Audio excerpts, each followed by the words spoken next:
Greetings. My name is Peter Cook. I'm the Executive Director of the New York State Council of Churches.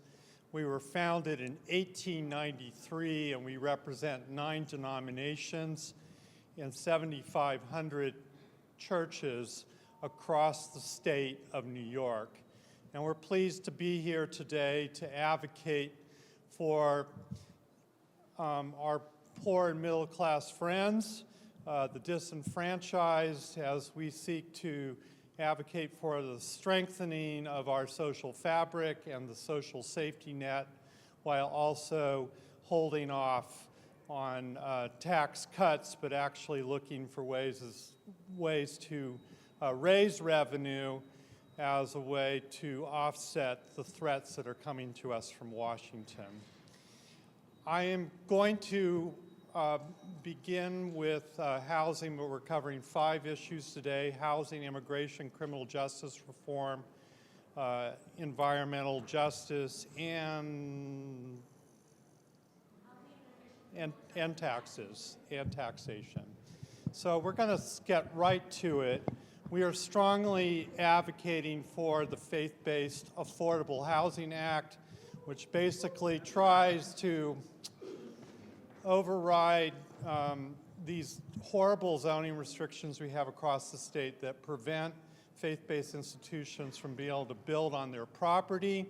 And so we're really pleased to have today 2 of our chief champions and sponsors, Assemblyman Brian Cunningham and also Senator Brian Kavanagh, 2 Bryans. So I will start with Assemblyman.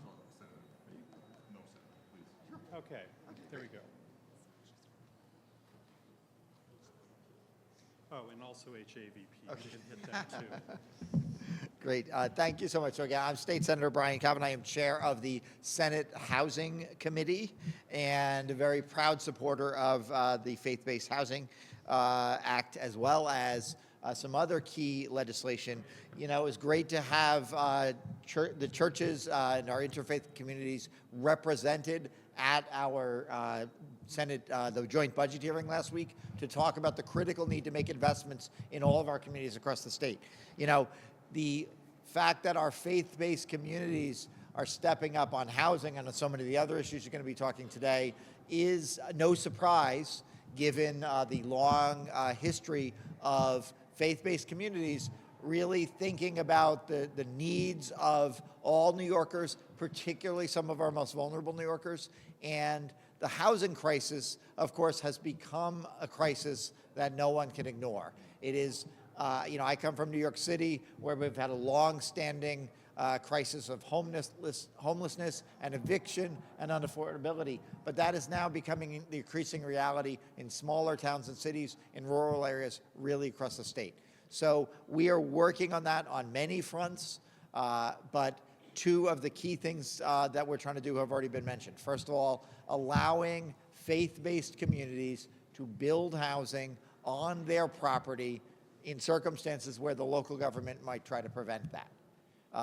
We have seen that that local governments preventing housing from being built has been something that has caused us to, you know, lack housing in communities across the country, particularly in communities that are heavily populated and underhoused in New York City. It has been a very impressive thing that so many faith leaders have stepped up, have come to Albany to lobby for that, and we are really hoping to get it done in the next few weeks as we pass the state budget. The other big thing is, you know, we've talked about increasing housing supply, and that is critical. It is essential. But we also know there are many people living in our communities who are housed, but are paying 40 or 50% of their income in rent, and they are unstable and at risk of losing their homes. And of course, we have an unprecedented number of homeless people experiencing homelessness throughout our state. The Housing Access Voucher Program is something we originally introduced it in 2020, just before the COVID pandemic took over so much of what we were doing. But it is basically the state stepping in with a tried and true method The Section 8 program and other voucher programs have proven to be one of the most effective ways of stabilizing households, of making sure people can afford housing. We are calling for the governor to join us in passing that budget, passing that in this year's budget. Both the Assembly and the Senate have been very strong champions of that for a while. It is an essential need. So again, I thank so much the Council of Churches and everyone here for supporting these initiatives and for all your work you do every day in your communities. And let's get it done. Thank you very much. Thank you.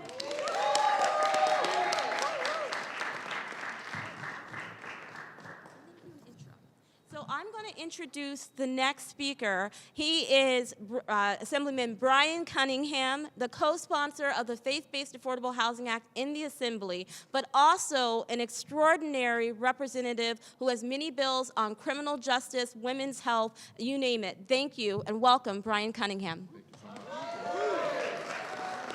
Thank you. I was going to start by saying, let the church say amen. Amen. First of all, thank you so much. I am Brian Cunningham. I represent the 43rd Assembly District in Brooklyn, which is the borough of churches. No disrespect to anywhere else in the state, but we have more churches per population than any place in the state. I'm so grateful to represent this rich, diverse, and cultural enclave of Brooklyn. What we've seen over the last couple of years, particularly the last 20 years, is that we've seen that a number of our residents who want to stay in our borough are no longer able to stay because of the lack of quality, affordable housing. So every day we wake up to a federal, what I call federal whiplash with executive order after executive order, but we know one of the crises that existed before this administration and will persist after this administration is the crisis of housing. Yes. We have partners in the faith community who have stepped up to the plate and have said that we want to be a help and an anchor and a pillar because we've been that for so many years. And we want to continue to do that. And we want to do that by using our existing land to help fill a gap that we have right now. This bill is so important because if you don't have a place to lay your head at night, if you don't have a place to sleep, your dignity is stripped from you. And this is the cornerstone of what we're trying to do this session. I'm so grateful to my colleague, Senator Kavanagh. I'm so grateful to my colleague, Assemblyman Linda Rosenthal, both the chairs of housing who support this bill so strongly. And we look forward to getting this done this session. Thank you so much for being here. Continue the fight. Let's keep fighting for housing for all. Thank you. I'd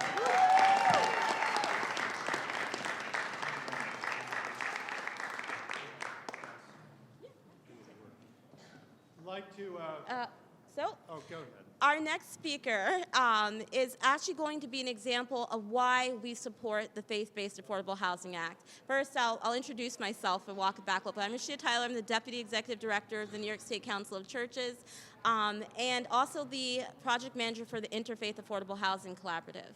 One of the first faith-based organizations that we actually worked with to help build affordable housing on their property was a church in Rotterdam, New York, called Seiu Lutheran. The congregation has been committed to building affordable housing on their properties, and we have with us actually the Reverend Dustin Longmire, who is here, who would be able to speak. I didn't know I was talking today, but put faith in housing. I gotta hear you put faith in housing. One more time, put faith in housing. Here's the deal. In our town of Rotterdam, New York, where so many of our seniors and our veterans are trying to stay in the town where they grew up, trying to live in the town where they have put down roots for decades, they can no longer afford to live in their municipality. That ain't right.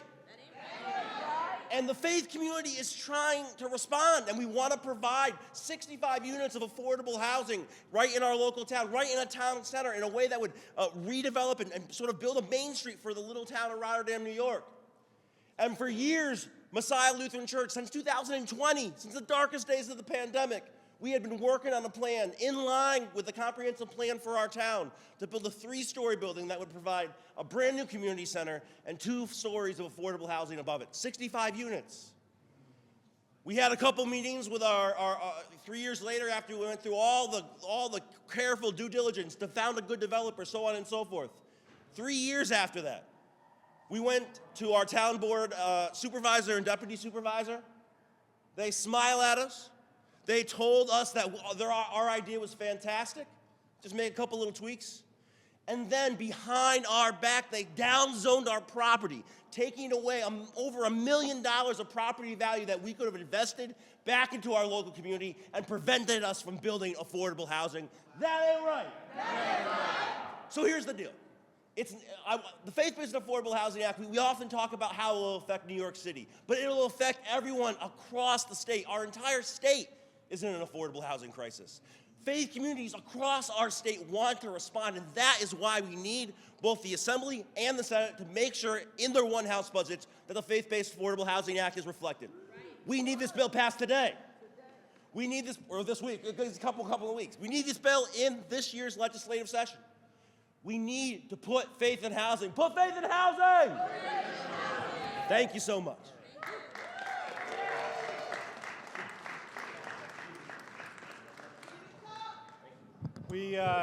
One of the things we do as a council is we provide technical assistance to churches that want to repurpose their property to build affordable housing. And we're having a housing summit June 18th in New York City where you can all learn how to do that. So I think taxes next. Yeah, I see Ron. So as you all know, Washington, D.C. is having a few issues. And one of their issues is they want to actually cut taxes for the wealthiest while totally dismantling our social safety net. And we need to push back here in New York. And to help us do that, we have two people, Ron Deutsch, who is the head of New Yorkers for Fiscal Fairness, and Maurice Larry, who's from Seiu, who's going to talk about stopping the bleeding on Medicaid. All right, thank you.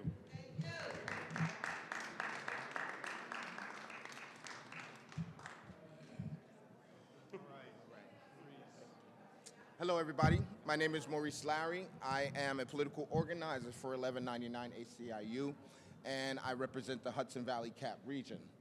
Right now, we know that the Medicaid issue for New Yorkers in New York State is, I wouldn't say at a peril, but it is going to be devastating if these cuts from Washington, D.C. comes down. They're proposing to cut $880 billion, which would devastate the New York State healthcare system. And that is from safety net hospitals to home care, also to our nursing home facilities, especially our nursing home facilities where we care for our elderly and loved ones. That has raised us, taught us right, brought religion into our life as well. So as 1199ers, we are out here pushing back on those cuts that would affect New Yorkers throughout New York State. And we're hoping that the Assembly and the Senate and the governor would also get behind us in helping us push back those cuts. So I'd like to thank Reverend Cook for the time that he's given us today to express our opinions and our deep, deep concerns for these cuts that are coming down from Washington, D.C. So if you have a chance, please call your congressional leaders in your districts. Tell them to stop the cuts coming down from Washington, D.C. Thank you.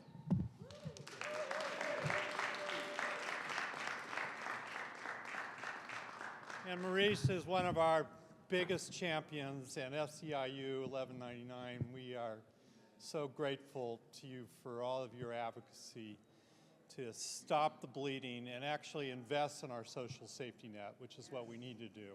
We need to not only stop cuts to Medicaid, we need to increase what we're doing with Medicaid. So to help us do that is Ron Deutsch from New Yorkers for Fiscal Fairness. Yes, thank you. And thank you to the New York State Council of Churches. We greatly appreciate their support on the Share Our Wealth campaign and enjoy the working relationship that we have. I think together we've done many great things and will continue to do so. But I am always blessed and privileged to be with all of my friends from the New York State Council of Churches. All right, so I'm Ron Deutsch. I'm with New Yorkers for Fiscal Fairness, and one of the coordinators with the Share Our Wealth campaign with Lisa Tyson right over here. All right, yeah, Lisa, yay. So, look, we all know, right? Corporate profits have soared 70% in the past 5 years. New York is home to the largest amount of billionaires of anywhere in the nation. We've got 128 billionaires that have a collective wealth of $750 trillion with a T, dollars, right? And they've seen a 74% increase in their wealth over the last 7 years alone. So we have the greatest income inequality of any state in the nation, and we have for a long time. We're here to say enough is enough. It's time to reverse this trend, right? We got to deal with income inequality. Inequality in action is unacceptable at this point in time. So we know our state budget has about $90 billion of federal funds in it. And we know that those funds are indeed on the chopping block. So we're going to have to do some work here at home to make sure we can keep the programs and services that Washington is looking to slash. So there's two ways we can do this, right? We have a number of different proposals that have been supported by the Council of Churches. One is on the personal income tax. We're asking people who make over $5 million and $25 million a year. That is in income, not net worth. We want to see their top taxes go up by 0.5%. Only 0.5%. That's a very reasonable proposal. That would generate over $1 billion in needed funds. We also are asking the wealthiest corporations in this state, those with incomes over $5 million a year, to pay a little bit more. Their current rate is 7.25%. We're saying it should be 9%. And again, that is just for those large businesses in New York State. This is not the mom and pop shops. You don't have to worry about small business being impacted by this.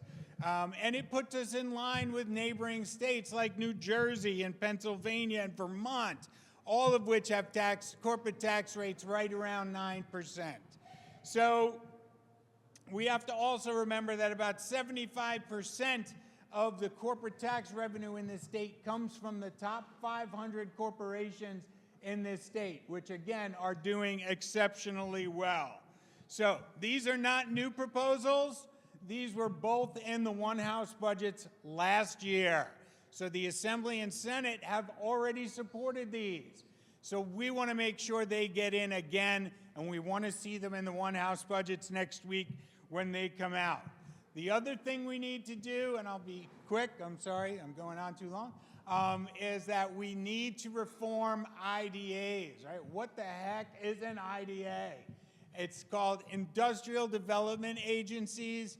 They basically provide our tax dollars, our local tax dollars for schools and local governments. They allow corporations to come and not pay those taxes. So while the rest of us are paying for it, companies like Amazon get a complete free ride. We're here to say that is unacceptable. There's no reason that we should be giving Amazon any of our money. I think we're all giving them probably enough just to get our goods 2 days after we order them. But that's got to stop, right? We can't keep subsidizing huge, massively wealthy corporations, especially probably the wealthiest corporation in the world. So let's make some change this year. Let's make some noise, and let's get this done. All right.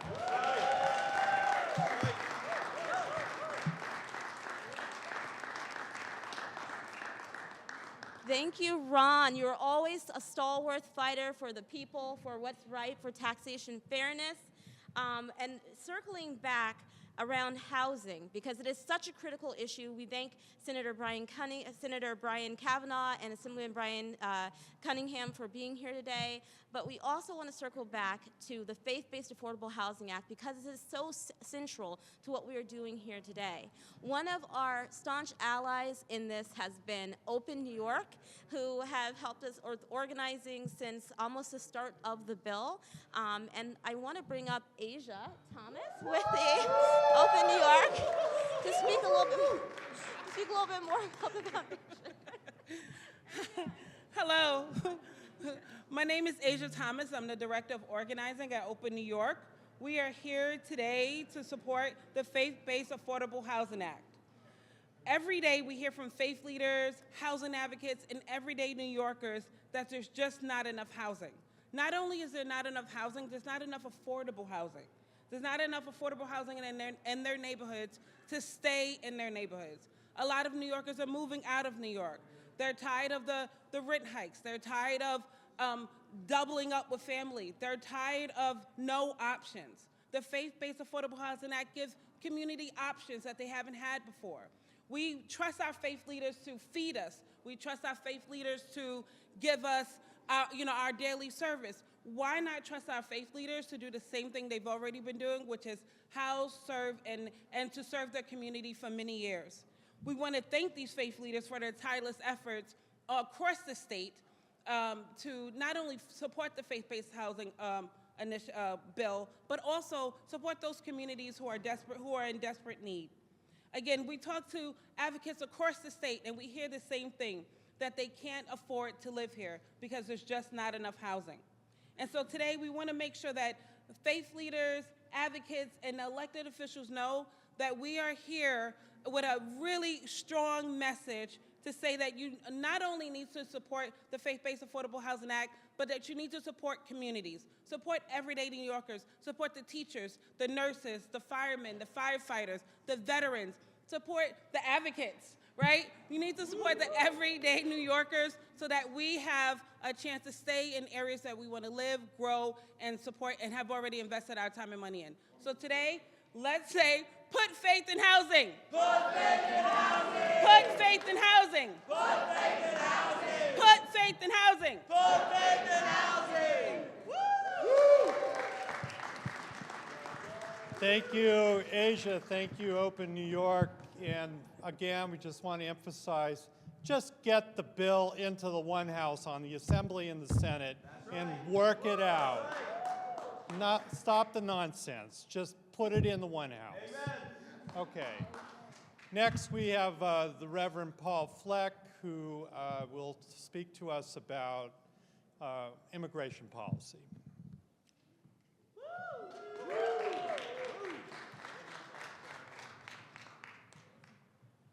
Thank you, Peter.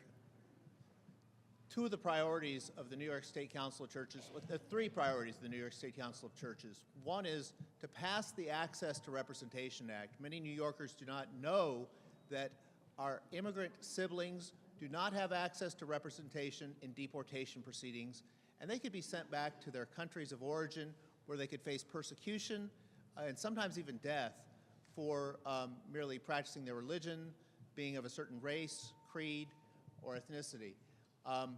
Certainly, we want to provide the same level of protection to people fleeing violence and persecution in their home countries that we would provide people in criminal court as well.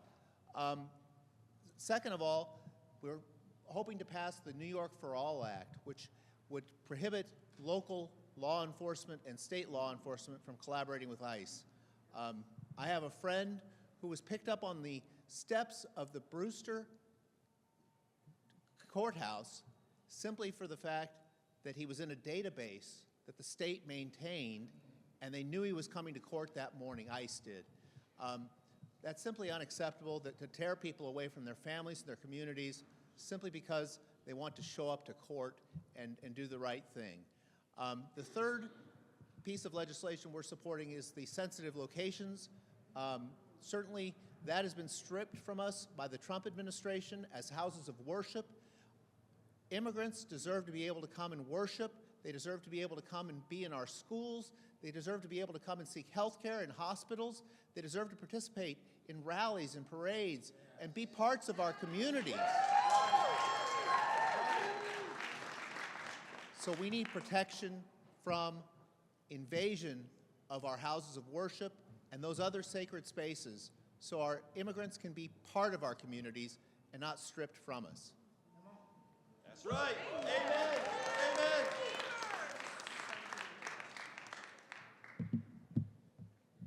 Buenos días. Buenos días. Good morning. Good morning. Bon après-midi. Okay. All right. Well, good afternoon, actually, everyone. Thank you so much to the New York State Council of Churches for inviting me here today. My name is Jahaira Roldan. My pronouns are she, her, ella, and I am the manager of organizing and strategy for the Capital Region at the New York Immigration Coalition. Woo!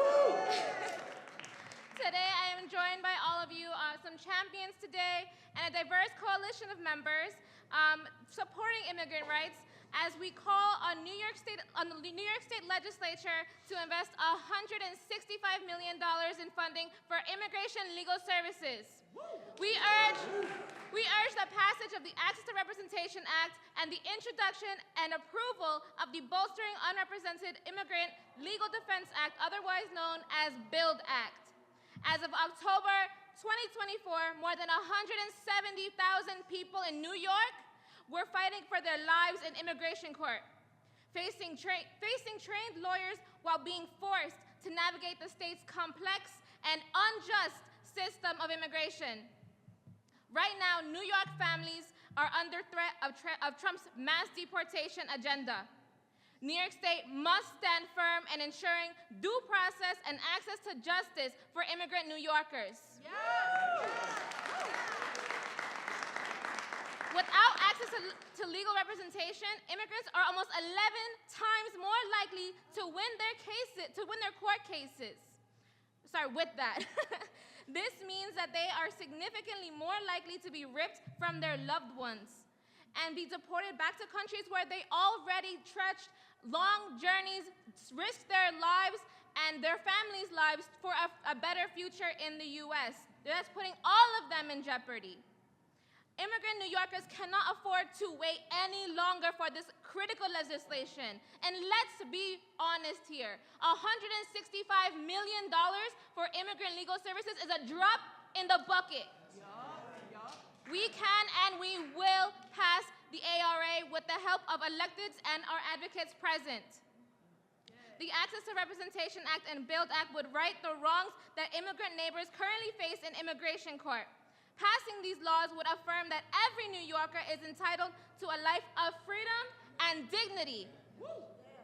We urge Governor Hochul and the state legislature to invest $165 million in this year's budget, ensuring immigrants statewide have access to vital legal resources. Our state must remain a beacon of unity and justice. We must stand strong in these values and against the federal administration's anti-immigrant attacks and where bold action is necessary here in New York State. We can make it happen. We will make it happen. We will pass the Access to Representation Act in next year's budget. Thank you. Yes.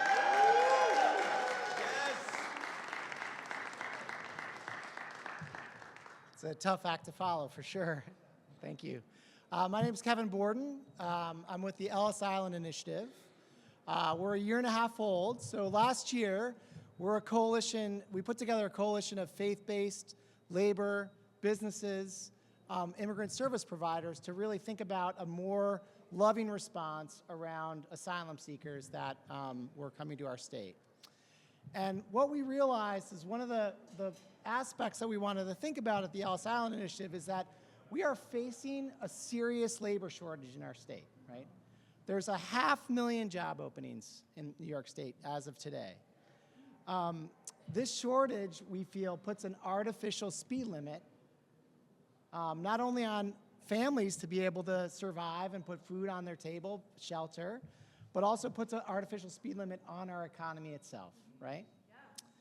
And so what we've been doing this year is we've been working in that coalition and developed a Ready to Work initiative. It's a $100 million investment to really put forth the supports that families need to make ends meet and to find valuable employment, not only for their families, but for our communities and our local economies. So I'm just going to share a quick story from one of the families that I think really illustrates what we can dream up in New York State. This is from Natalia. So Natalia shares, my journey to becoming a U.S. citizen has not been an easy one. I left my native country, Ukraine, after losing my husband to the ravages of war. My children also escaped and today are in different countries. When I arrived in the U.S., I had no idea what I would do other than to try to survive. I didn't speak English, and I had no marketable job skills. But that didn't stop me from being able to try to thrive in my new homeland. Working through programs offered by Seiu 1199, let's shout out to Seiu, and United Healthcare Workers East, I was able to take English language classes during nights and on the weekends. Through this program, I was also able to attain the skills training I needed to become a home health care aide. One of the most vital jobs when it comes to caring for our state's elderly, and yet also one of the hardest jobs to fill. I was also able to take citizenship classes, learning the history of my new homeland and how its systems work. This past December, I finally achieved my dream of becoming a naturalized citizen. Today, I am proud of the life I have worked hard to create for myself, but I know that it's only because of programs like these offered through Seiu 1199. These programs help other workers like me get the skills that they need to fill essential jobs in our state.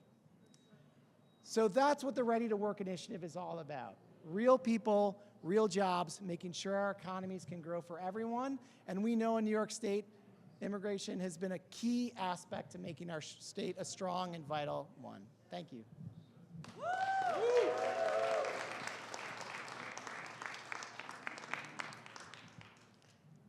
Good afternoon. I can't hear you. You tired? Good afternoon. All right, that's better, that's better. My name is Diane Cantave. I'm the worker justice organizer for Long Island Jobs with Justice, and we anchor the statewide unemployment bridge program in Long Island. So I'm going to talk to you a little bit about excluded workers. And we all know excluded workers. They are our freelancers. They are formerly incarcerated. They are our undocumented folks. They are the folks that they take home cash. And everyone's under the illusion that these workers, they're trying to get over or they don't pay taxes. Well, I'm here to tell you today they do pay taxes. And not only do they pay taxes, they also boost our economy, and we could not run without them. So the Unemployment Bridge Program is much needed legislation. Like everyone's here because we know that we need it. But these workers have been excluded. And back in 1935, when unemployment insurance was first, can you believe that? 1935, there's never been any changes since then. So it's time to update that program so that these workers are included. They deserve a safety net. So if they lose their jobs and they have nothing to fall back on, what are they supposed to do? Become homeless, not feed their families? This legislation needs to be passed.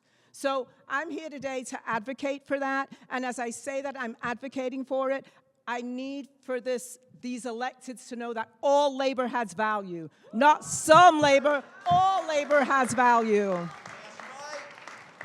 Every worker deserves dignity and respect. And the way that you can give respect right now, I'm just saying this, Governor Hochul, and if anyone else is listening here, elected officials, you can pass this bill. 750,000 workers across New York State are without this safety net. And so when I say labor protections, you say pass it now. Labor protections. Pass it now. Labor protections. Pass it now. Labor protections. Pass it now. Yeah.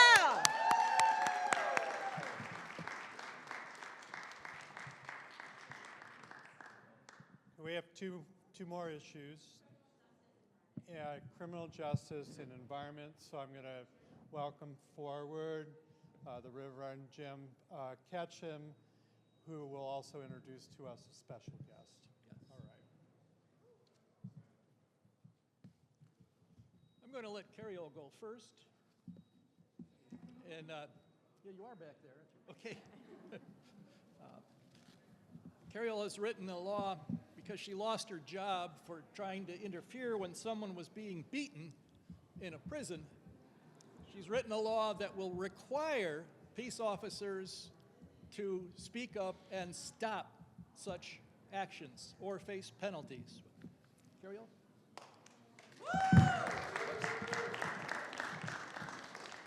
So hello, I'm Cariol Horne.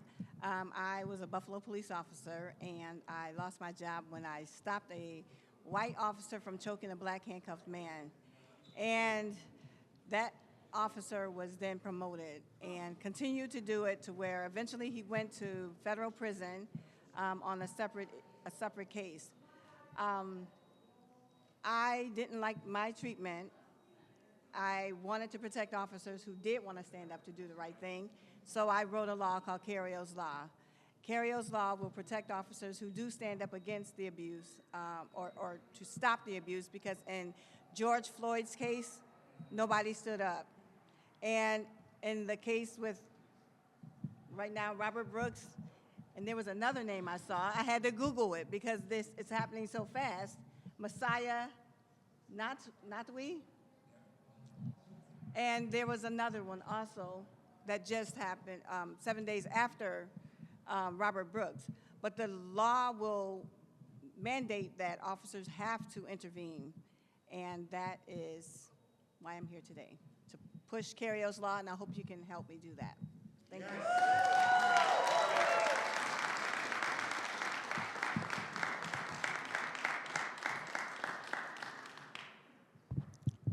Speaking broadly, the Council of Churches is supporting several reforms to the parole system in New York State.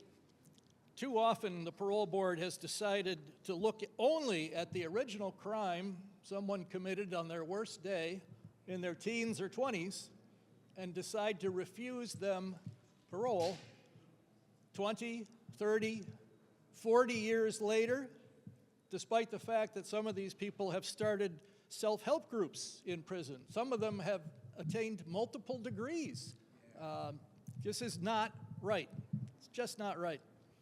I know one thing everybody wants to talk about right now is the prison strike. The New York State corrections officers are on a wildcat strike, and they are demanding that HALT, the bill that ended long-term solitary confinement, demanding that it be at least suspended, if not eliminated. The governor's offered to suspend it, but we're not clear that anyone besides the legislature can change that law. That is the law of the land. And the overworking, the double shifts, the mandatory overtime, the 24-hour shifts, those existed long before HALT came into existence. It's a recipe for disaster if you keep working people like that. It's not going to work. The guards want to say that they want to know that they will be protected from the inmates, and we agree. We also wish to know who is going to protect the incarcerated people. Guards are beating people, guards are killing people.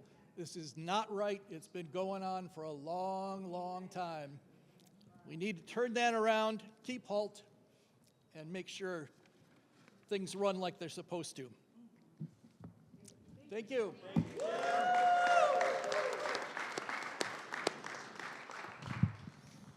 So it says in the book of Matthew, I was in prison and you visited me. We are about, as a council, we've always been about, as a council, about rehabilitation, not retribution. And these bills really help us advocate for a system which should be in the rehabilitation business and not in the punishment business. All right. We're now going to move to environmental justice, and I'm going to invite the Reverend John Paarlberg forward, who is the chair of our environmental working group.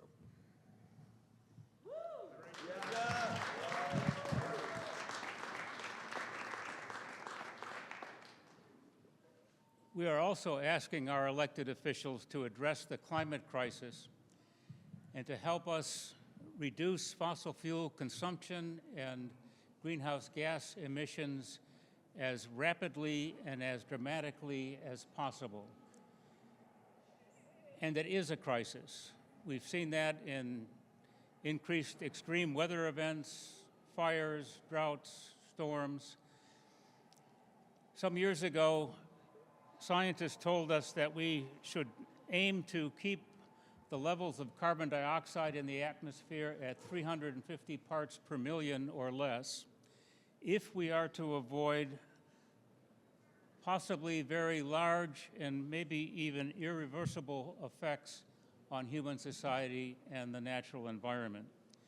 The latest report from the Intergovernmental Panel on Climate Change said any further delay in concerted global action to address this crisis will miss a brief and rapidly closing window to secure a livable future. This is an existential crisis, probably the moral and most critical issue of our times.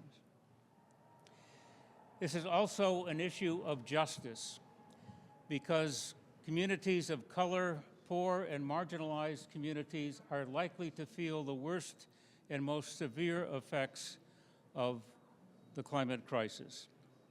They have fewer resources to cope. They contributed much less to the problem than wealthier communities and wealthier nations. So this is an issue of not only environmental issue, but also an issue of economic and racial justice. And what is at stake is also at the very heart of our faith. The Christian ethic, indeed the ethic of many faiths, can be summarized to love God with all your heart and mind and soul and strength, and to love your neighbor as yourself. If we are not addressing the climate crisis, we are failing to love God and we are failing our neighbors. That's right. That's right. And it is clear today that the current administration in Washington, D.C. is not doing that. In fact, they are exacerbating the crisis by urging increased use of fossil fuels. So that means that action at the state level is critical. This is where we can make a difference. This is where the state of New York can lead. Almost a third of the greenhouse gas emissions in New York State come from residential buildings, more than any other sector, more than transportation. That is one critical area that the legislature can help us address. I want to mention two acts specifically. One is the New York Home Energy Affordable Transition Act, the HEAT Act, and the other is the Green Affordable Pre-Electrification Act, or the GAP Fund. Both of those proposed pieces of legislation would help households transfer more readily and more efficiently to renewable energy. Right now, the system is set up to favor natural gas hookups to new buildings. The HEAT Act would change that and level the playing field so that utilities can provide the most efficient and economic means of heating and powering our homes. The GAP Act addresses a related problem.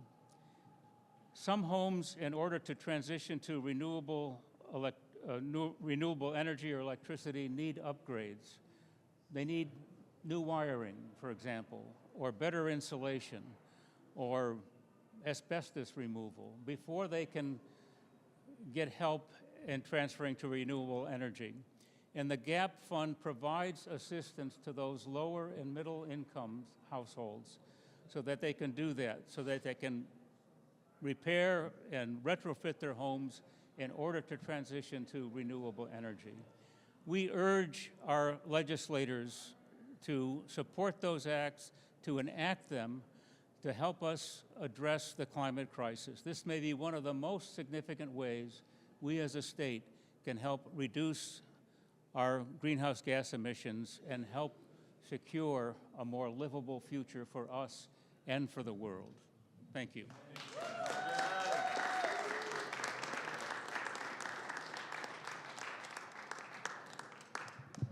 Thank you very much for coming out today. Let's give ourselves a big hand.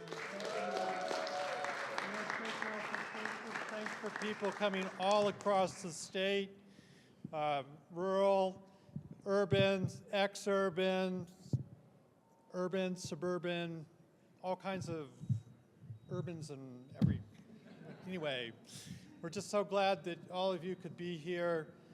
We as the New York State Council of Churches have been offering the gospel since 1893 to try to strengthen our social safety net and to give everybody a hand up. And I hope that these policies today reflect that commitment, and let's go to work. Thank you.